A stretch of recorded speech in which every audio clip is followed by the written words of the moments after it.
بسم اللہ الرحمن الرحیم۔ السلام علیکم ورحمۃ اللہ وبرکاتہ۔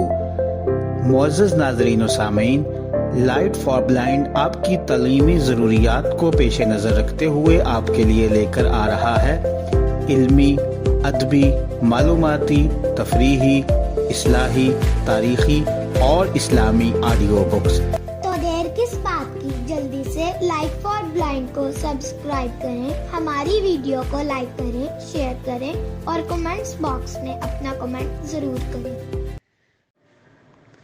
بسم اللہ الرحمن الرحیم۔ السلام علیکم ورحمۃ اللہ وبرکاتہ۔ معزز سامعین، ہماری آج کی گفتگو کا عنوان ہے ڈرامہ۔ اس سے قبل ہم افسانوی نثر میں داستان، ناول اور افسانے پر بات کر چکے ہیں، اور افسانوی نثر میں ڈرامہ اس سلسلے کی آخری کڑی ہے۔ تو آئیے سنتے ہیں۔ ڈرامہ لفظ اپنی اصل کے اعتبار سے یونانی لفظ ہے، جس کے معنی عمل کرنا یا کچھ کر کے دکھانا ہے۔ اصطلاح میں ڈرامہ سے مراد ایسی کہانی ہے جسے اسٹیج پر کرداروں کی مدد سے پیش کیا جاتا ہے۔ ڈرامے سے انسان کی دلچسپی کا اندازہ ان ناٹکوں، سوانگوں اور نقلوں سے لگایا جا سکتا ہے جو قدیم یونان اور ہندوستان میں مختلف مذہبی رسموں یا محض لوگوں کی تفریح کے حوالے سے پیش کی جاتی رہی ہیں، اور ان سے کچھ ملتی جلتی صورتیں آج بھی شادی بیاہ کے موقع پر بھانڈوں، نکالوں اور بھیسداریوں کی شکل میں موجود ہیں۔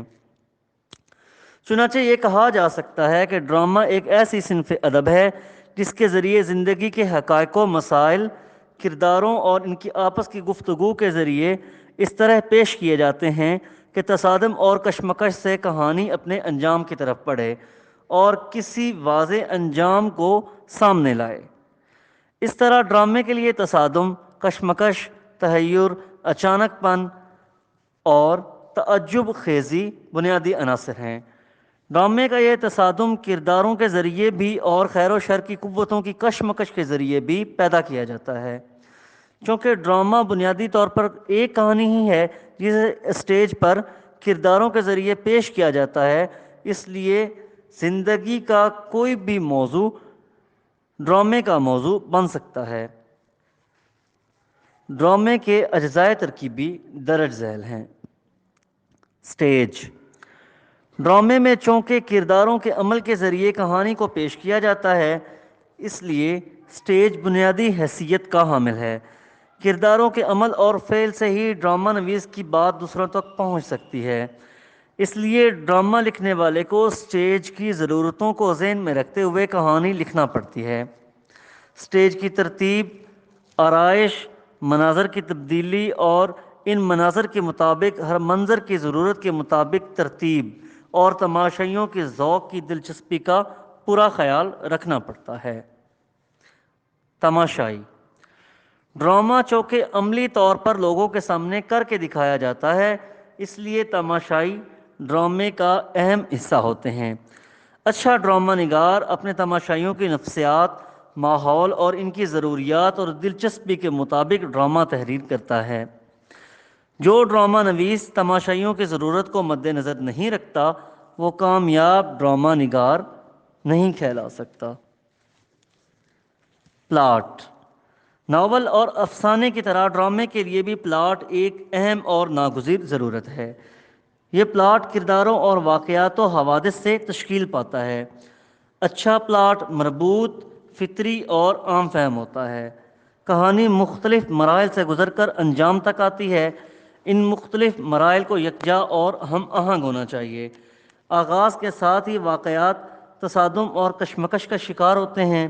خیر و شر، حق و باطل کی قوتیں کرداروں کے آپس کے اختلافات و واقعات کو ایک ہی تسلسل کے ساتھ نقطہ عروج تک لاتے ہیں، اور پھر الجھے ہوئے معاملات میں سلجھاؤ کی کیفیت کا آغاز ہوتا ہے، اور پھر کہانی یا ڈرامہ اپنے انجام کی طرف مڑ جاتا ہے اور کسی منطقی انجام سے دوچار ہو کر ڈرامہ اپنے اختتام کو جا پہنچتا ہے۔ ڈرامہ نویس کی مشکلات ناول نویس اور افسانہ نگار سے ذرا مختلف اور زیادہ ہوتی ہیں، کیونکہ اسے ایک محدود وقت کے اندر رہ کر پوری کہانی کرداروں کے عمل یعنی ایکٹ کے ذریعے بیان کرنا ہوتی ہے۔ اس لیے پلاٹ میں ربط، تسلسل، ہم آہنگی، یکجائی اس طرح پیدا کی جاتی ہے کہ کسی بھی مقام پر کہانی میں خلا کا احساس نہ ہو اور ناظرین کی دلچسپی برقرار رہے۔ تصادم اور کشمکش۔ ڈرامے میں تصادم اور آویزش خاصی اہمیت کے حامل ہیں۔ ڈرامہ نگار زندگی کے دو متضاد پہلوؤں یا کرداروں کی مدد سے اس تصادم کو پیدا کرتا اور دکھاتا ہے۔ انسانی جذبات کا تضاد، معاشرے کے اندر موجود مختلف قوتوں کا تضاد، ہیرو اور ویلن کے بنیادی کرداروں کا تضاد وغیرہ ڈرامے میں ناظرین کی دلچسپی کا سبب بنتا ہے۔ یہ تصادم اور تضاد فطری حدود کے اندر رہنا بہت ضروری ہے۔ معزز سامعین، ڈرامے کے اجزائے ترکیبی ابھی جاری ہیں، انشاءاللہ آئندہ نشست میں ان پر بات ہوگی۔ تب تک کے لیے اجازت دیجیے، اللہ حافظ۔ پیشکش لائٹ فار بلائنڈ